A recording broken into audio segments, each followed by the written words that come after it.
Target made overtures to meet with me on last week, but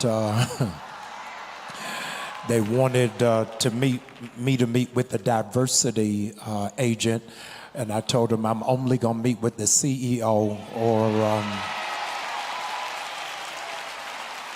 the chairman of the board. I need a decision maker. I don't need a photo op. And I want to thank you. As of 8 o'clock this morning, I hope y'all will tear this church up. 100,000 people have signed up. A month ago, we stood at this place, not sure what was going to take place, and I announced to you that they were rolling back DEI across the country and pushing back the strides that our four parents made in the arena of civil rights.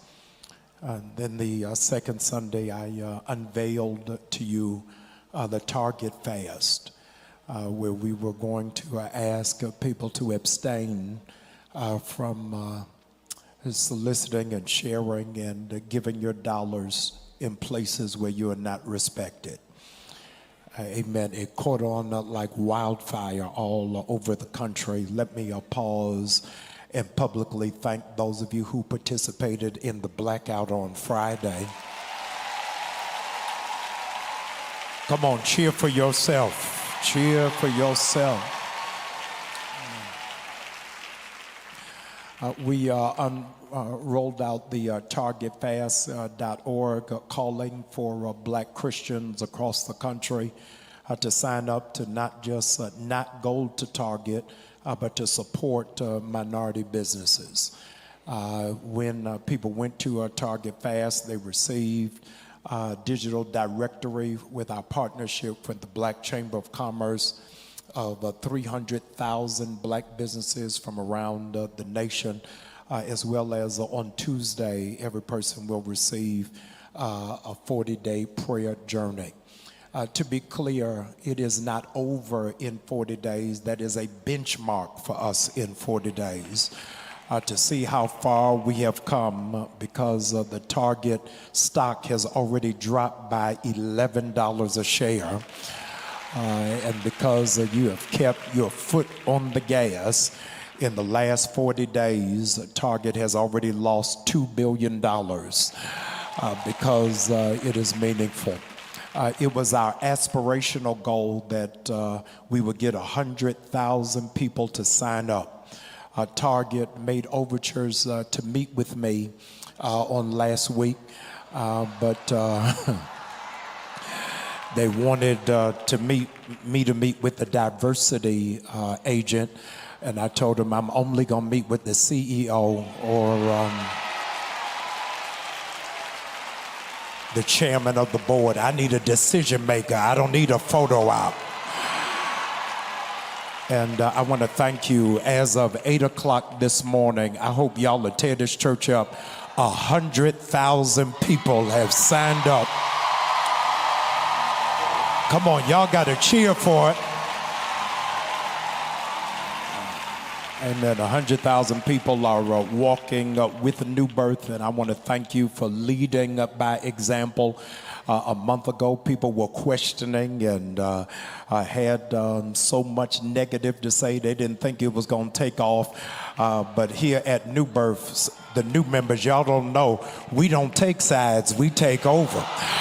Amen. And I'm believing by faith that that's what we're getting ready to do in a real way. If you believe it, will you give God glory for what we're doing and for what we're moving towards? Bantered about relative to what took place in the disgraceful and shameful absence of diplomacy and decency when the head of the Ukraine came to the Oval Office, and how in a condescending and demeaning way the vice president handled him. It was all mystifying to me. And then I was watching the news and heard something quite remarkable that I felt burdened to share with you tonight. It was reported that the Russian army which is invading the Ukraine. The great Russian army, which has bombs and nuclear weapons, has been halted in their advance of the capital city of Kyiv, because hear this, they're running out of food and fuel.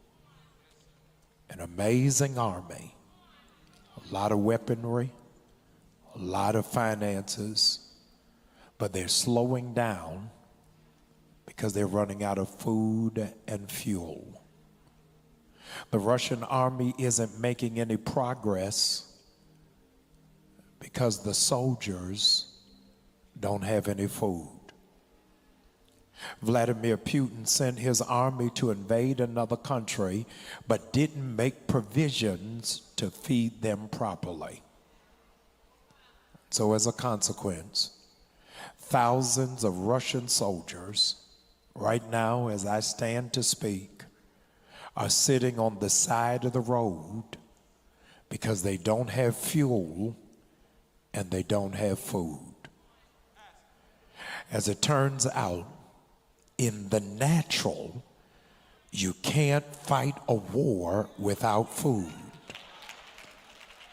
Food is what fuels the body, fuels your energy, fuels your emotion, and it fuels your focus. And most people can't move, all the more they can't fight if they don't have any food.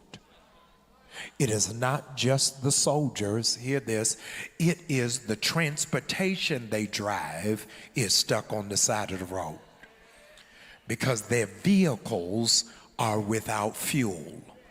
So the soldiers are without food and the vehicle they're riding in is without fuel.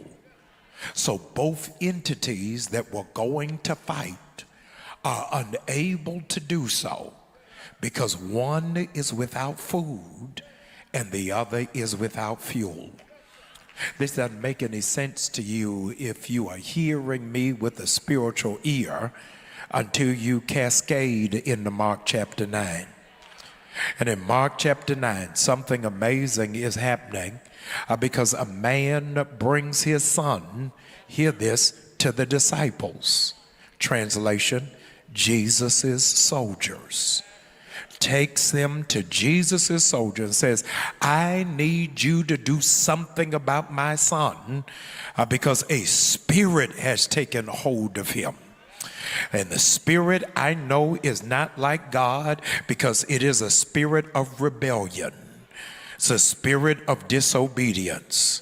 It's a spirit, here it is, that makes him participate in self-destructive behavior.